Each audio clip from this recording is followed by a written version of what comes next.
Well, welcome back to Ranching with Grandpa, everybody. Yeehaw! She needed a cold start. It has been just miserable here this past week with the weather.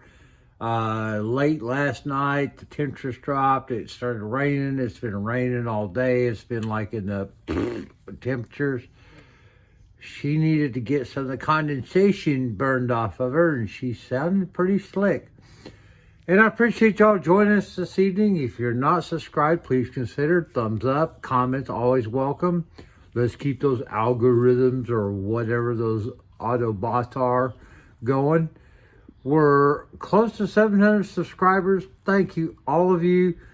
Please stick with me. If you got comments about what you'd like me to see me doing, other than just trying to not hurt myself, chime in, because the channel's our channel, not mine. It's ours. You guys are following me is what the inspiration is for us to continue to bring the old girl back to life. And she's pretty well back to life with regard to that. It's everything else. But this evening, as part of the ongoing quest of parts, good parts, bad parts, what the hell is this part? I want to bring you down tonight because I'll be honest with you folks, it's the 8th, 9th of December, 023, here in Middle Georgia. It's cold and rainy. The wife just left to go to, I'm assuming, the grocery store, since she took her grocery bags. Hope she brings home something I can eat. Anyway, what I wanted to do this evening, because I'm still trying to figure out tomorrow's video, is I got on a big rant, and a lot of you kind of came along from that rant, and I appreciate that, and I want to kind of continue that theme as we go through the ongoing projects, not only this one, but my daily drivers and whatever else, plumbing, electrical on the house. I'm tired of being an old guy that grew up in a time when people manufactured and did parts and service that had quality craftsmanship. And if you bought a part or you hired a company to do a service for you, it was top notch. It wasn't shit, excuse my French. So, let me get off my soapbox, at least for the moment. Now, as the ongoing, oh my God, front suspension rebuild, prayer service, exorcism, we did get the tie rod assemblies dealt with, and they're all brand new. They're sitting over there on the shelf ready to go. But I wanted to talk tonight about the ones I pulled off of it, because when I started messing with this front end and saw the condition and the shrapnel that came out, like the ball joints and stuff, I said, no, we're just gonna do it all new. May not be the top quality, but it will be driver friendly, and it's in the budget. But since I've kind of gotten into this whole thing, I wanted to look with you guys tonight at what I pulled off. And let's really look at this, because these are not original. These are aftermarket parts. And I have no idea how much mileage they have on them. Have no idea where they came from. Other than, I suspect, probably not in this country.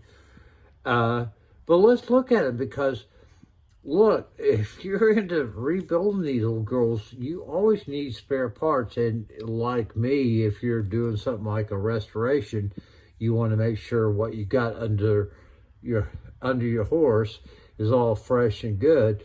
So sometimes you pull parts off, but you don't want to just dump them because they might be a good backup. So let's get you guys positioned, hopefully, and let's just kind of take a look at some of this stuff. Now, I did go through rehearsal.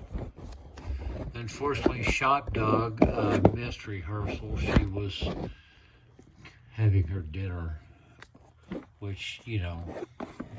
So, I'm kind of on my own here, trying to get you guys positioned with the camera so you can see what we're doing, as well as the camera staying in place.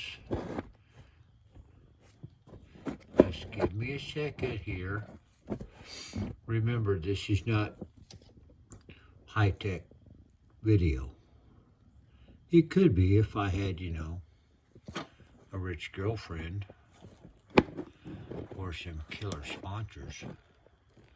But that's not what we're here for. Let's see if we can't just get this to work. Come on, guys. We all got better things to do than watch me try to make this work. For one, dinner, cold adult beverage, whatever.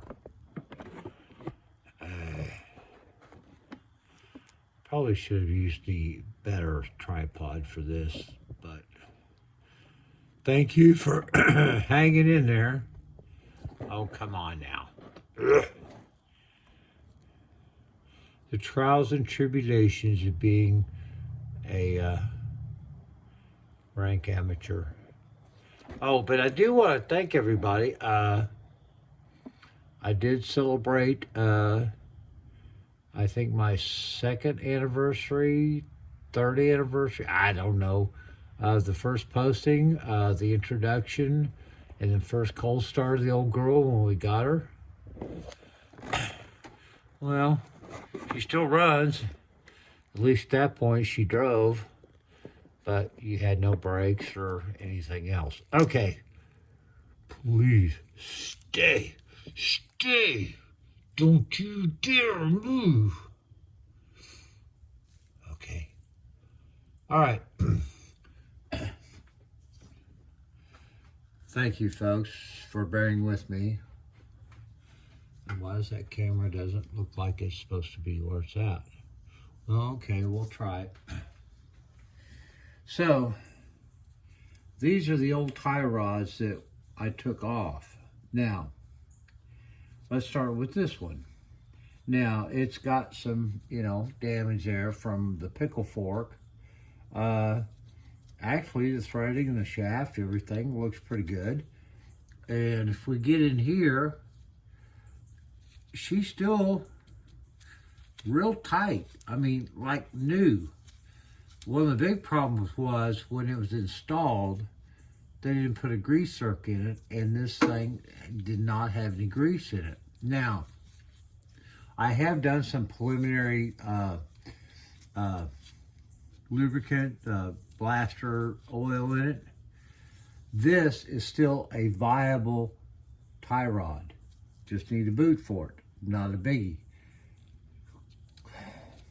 $20, $30 saved right there. Boom. Now, this one, pretty much the same kind of deal. No grease zerk. This one did have more grease than the other one in it. It is a little more pliable. And from looking at the shaft shank and the overall rotation, I have no fracturing of the collar. Threads are all good. Again, a savable part. Now, here, less than desirable, but still a useful, usable boot, maybe.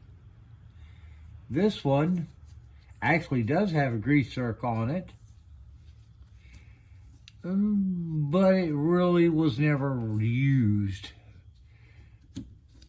This unit, although a little rough, it shows no fracturing in any of the assembly, the outer assembly, or the inner collar.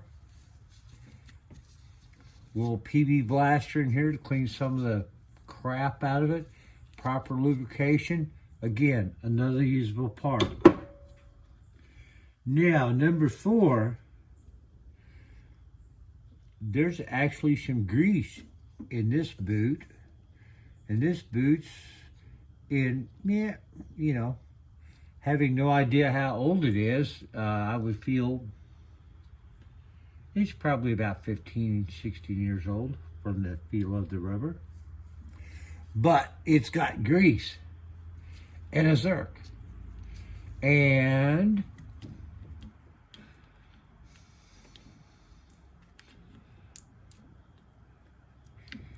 it's a little rough.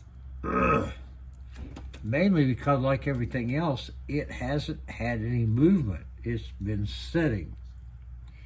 This is probably still viable. I'm not going to worry about cleaning the grease off to look at it. I'm not really feeling anything in here that would give me concern that I've got a fracturing or shattering of the pivot ball. So again, we've got a full set of backup tie rods here that I pulled off to replace with new, not knowing the condition of these. But instead of just pitching them without looking and inspecting them, I probably just saved myself, well, I've offset my cost. So I've got new going on, but I've got fresh once I do some rehab on them, backups.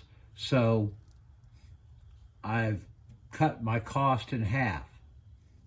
Something to think about. I'm certainly having to think about it in this day and age with the price of parts and everything. I'm having to try to find ways to fix and reuse more than new parts. And quite honestly, if you follow some of my rants and raves, buying the new parts aren't always the best thing to go. Maybe you're better off trying to rehab what you got. We'll see. Thank you for following along this evening. Hope to have a little something else for you to see this weekend. Not maybe about the old girl, but about the daily driver, talking about the ongoing saga of interior restoration, electronics, and European engineering. Oh, Lord. What do I get myself into? Love you guys. Subscribe, like, share. All those things would greatly be appreciated. We're in the holiday season. Happy Hanukkah. Merry Christmas. Kwanzaa. Whatever your flavor. I hope it's a good season for you. And we'll see you again real soon. Bye-bye.